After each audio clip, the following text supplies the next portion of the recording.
Prose, you can write. Prose, he can write. Prose, even I can write. But God writes poetry through you, through him, and even through me. Poetry is the shortcut to reach the subtle but tangible goal of goals, delight infinite.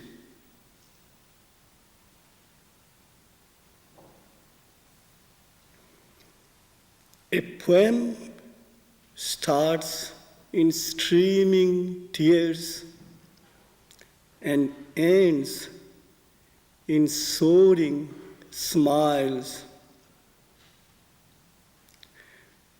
The poet beckons tomorrow's dream dawn and then transforms tomorrow's dream dawn into today's reality day.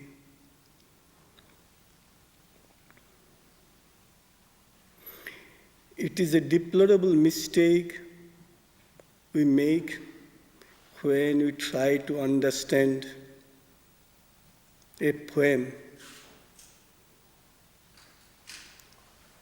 A poem is not to be understood. A poem is to be felt. A poem is to be loved. To try to understand poetry is like touching a rose with innumerable thorns.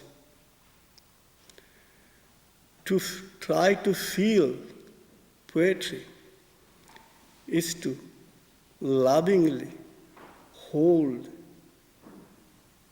the rose without a single thorn. And to love poetry is to grow immediately into the beauty and fragrance of the rose itself.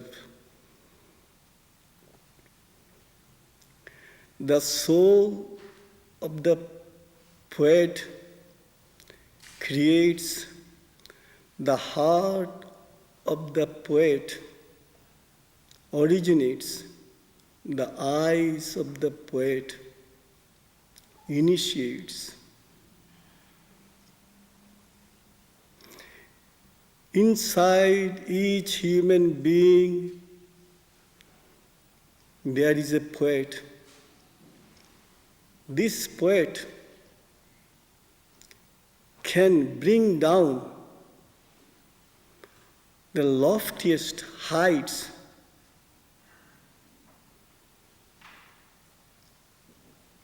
and at the same loftiest heights of truth, and at the same time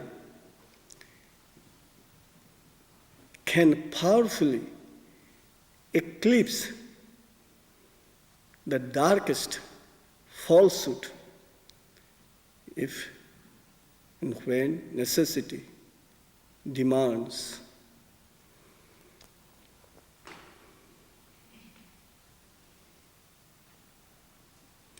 Poetry whispers, "Oh, my friends, oh, my admirers, oh, my adorers, oh, my lovers, my feelings are genuine facts. My feelings are absolute truths. Poetry whispers, "Oh, my friends, oh, my admirers, adorers, and lovers."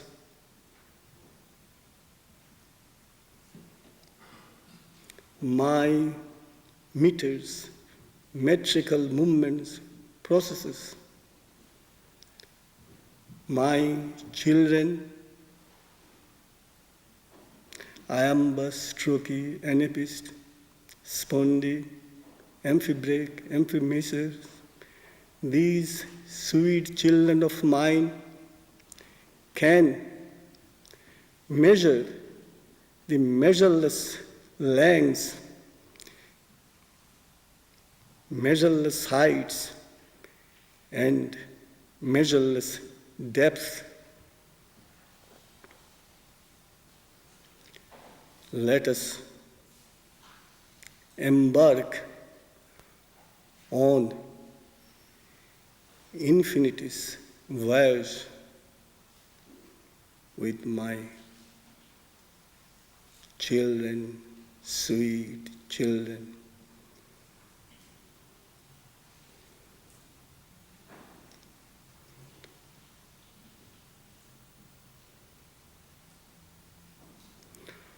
When we write a poem or read a poem self-givingly with what we have and what we are, we spend a quiet moment with God, the beauty, with God, the compassion, with God, the satisfaction.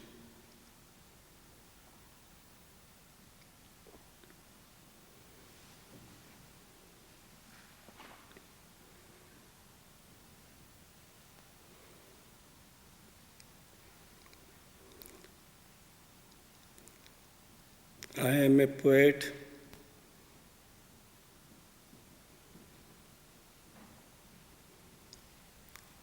I started composing, writing poems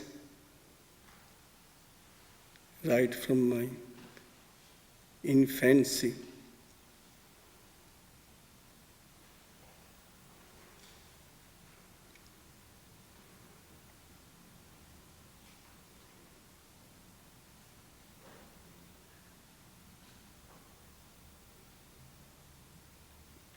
Before I write a soulful, powerful, and significant poem,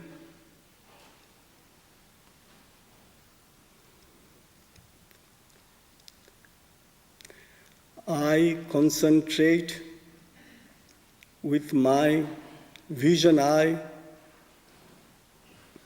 I meditate with my liberation heart, and I contemplate with my realization soul.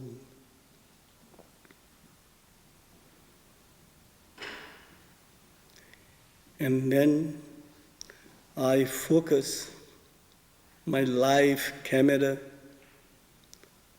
on God's transcendental divinity and God's universal beauty.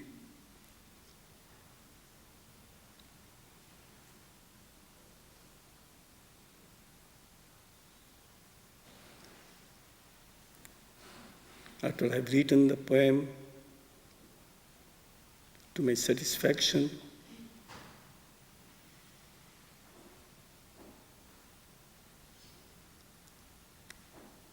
I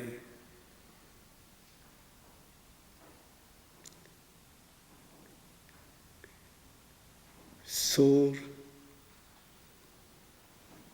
my poetry, poem bird soars high, higher, highest, to my extreme surprise. The absolute poet supreme tells me that he had prepaid my ticket to reach the highest heights of boundless ecstasy.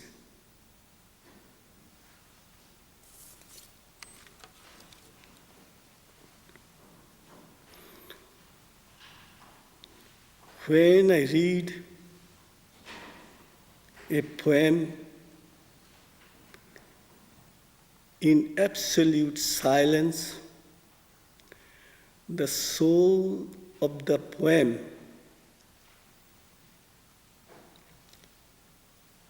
tells me, come in, come in. Ah, you have come to see the real in me, to see the real me. There are poets, ordinary poets, great poets, and again, there are seer poets. These poets are of supreme heights and of supreme reality. Seer poet. A seer is he who envisions the present, the past, and the future all at once.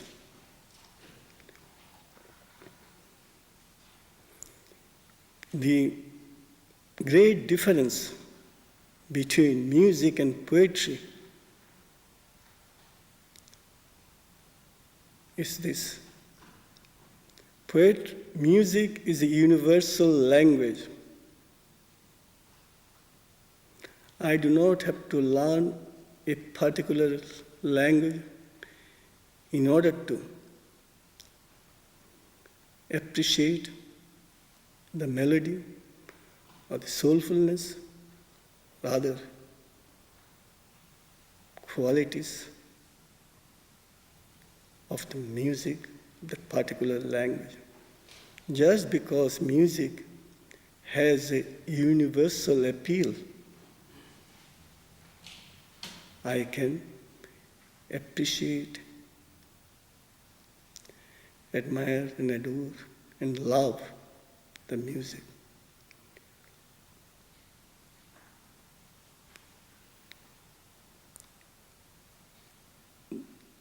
A seer poet, seer in Sanskrit use the term drashta, he who has the free access to the wealth, treasures, to the future, and he who has the capacity to bring forward the past golden dawns, and he who has the capacity to grow and glow in the present realities. So the past, present, future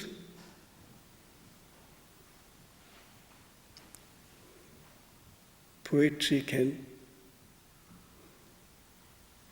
bring into our day-to-day life and give us ample satisfaction. We do not have to enter into the past. We do not have to enter into the future.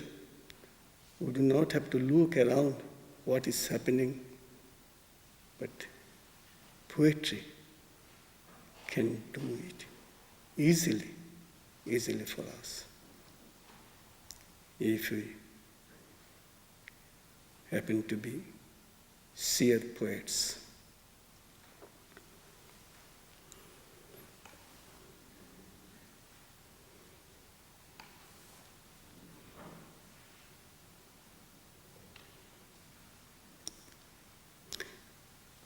It is said that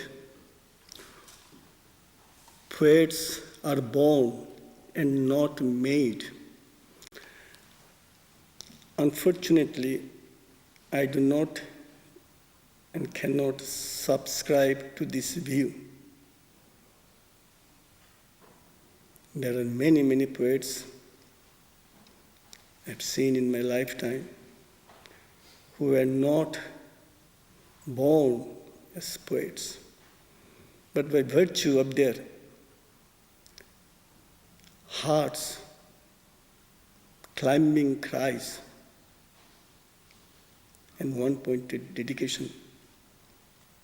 dedicated lives, they have become excellent poets. So, as it is true, poets are born, even so it is equally true that poets can be made. Now, here in the audience, I am sure there are some who are not poets, but at the same time have a longing,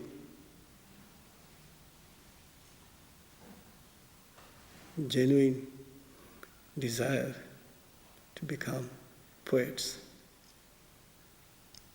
To them I used to offer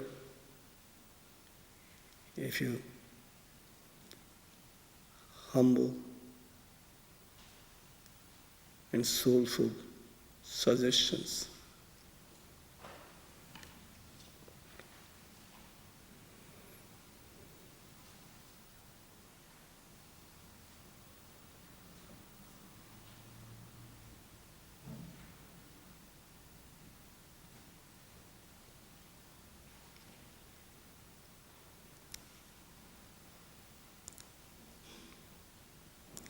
You want to be a poet. You can be a poet. You are bound to be a poet.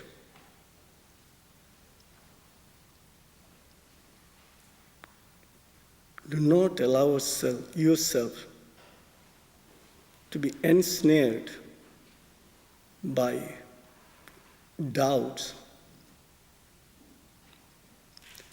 self-criticism. No. Self-enthusiasm. Yes.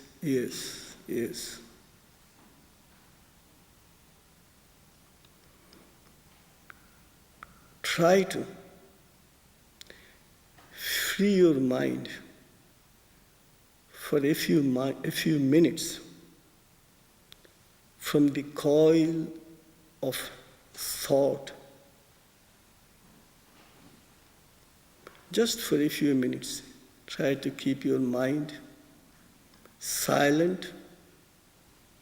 I'm not saying for a few hours, far from it, just for 4 or 5 minutes, keep your mind silent. And then this silent mind, place it on the throne, beautiful throne, illumining and fulfilling throne that your heart has created. It is inside your heart, this throne.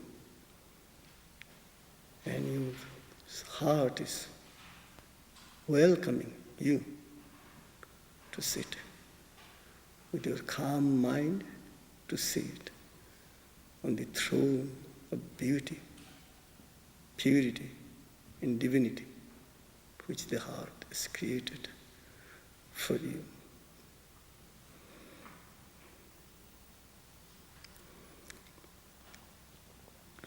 You write a poem and then read it time and again, as many times you want to. But each time you read, you try to increase your heart's joy.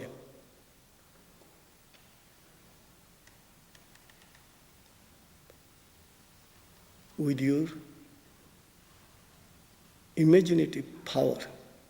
Imagination is a world of its own. It is as real as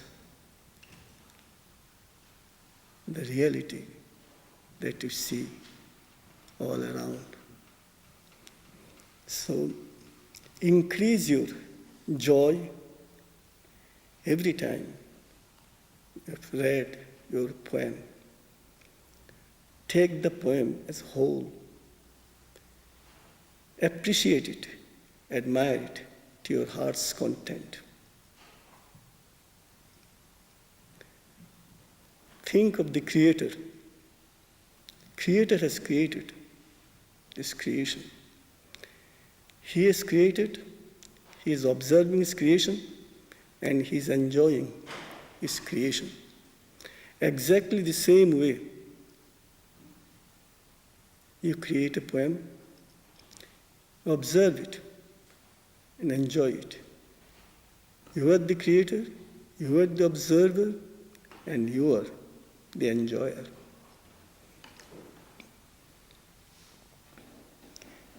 There are critics here, there, and everywhere. You must not hear the chorus of impossible critics. Critics, it is said, are the failures in the world of poetry. There is considerable truth in it. Not through criticism that you can perfect others. Needless to say, not through self-criticism that you can produce better poetry. So self-criticism is not the correct way, but through proper inner cries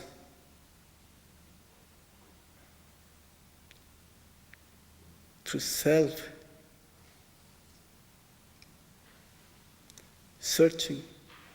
self-illumining attitude that we can arrive at perfection. So if we want to perfect our poems, it is we should dive deep within to bring to the fore more illumining aspiration cries.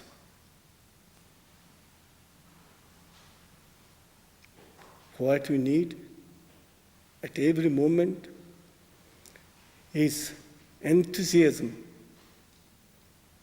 in measureless measure and not criticism by others or self-criticism.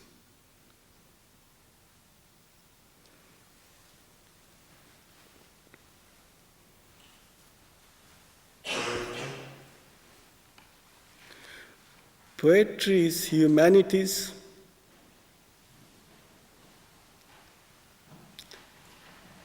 aspiration cry, and poetry is divinity's satisfaction fruit.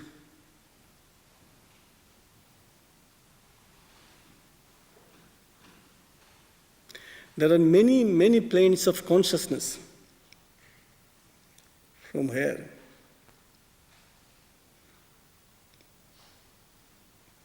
Poems can descend. And again, the poet also can climb up like a bird, high, higher, highest, and enter into these planes of consciousness and bring down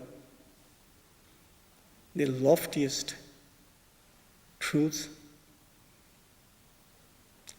light, and delight.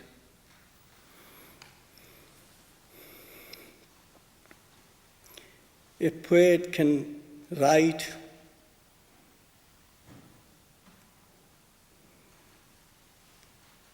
a poem from the mind proper. He can write a poem from the intuitive mind. He can write a poem from the higher mind. He can write poems even from the over mind.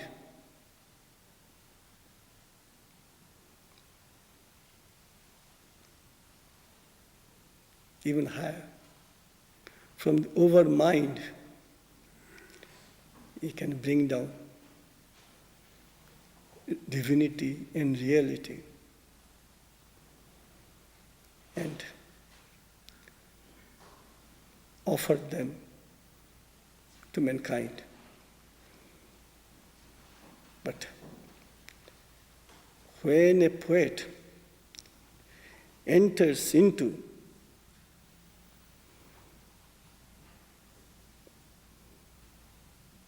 Shod, Chit, Ananda, consciousness, existence, consciousness and bliss,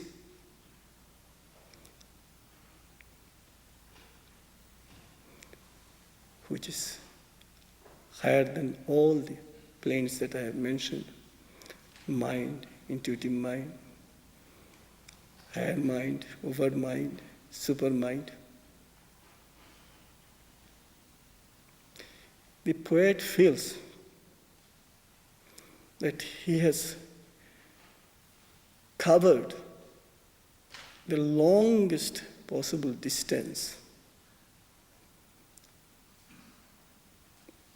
It is like making the longest telephone call.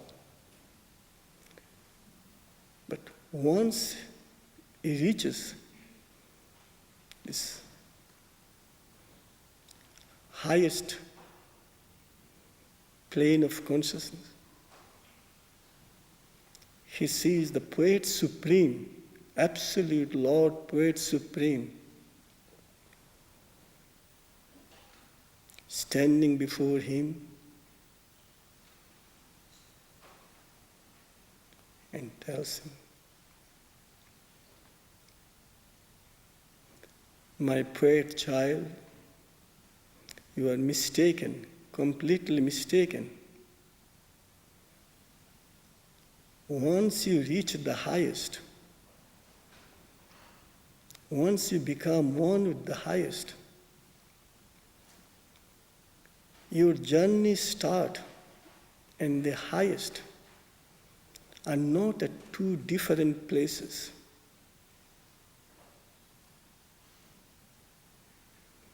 So, it is not the longest telephone conversation, telephone call. You can call it a local call or next door call. On the strength of your heart's immense cry, you as a poet have reached the ultimate heights. Once you reach the ultimate height,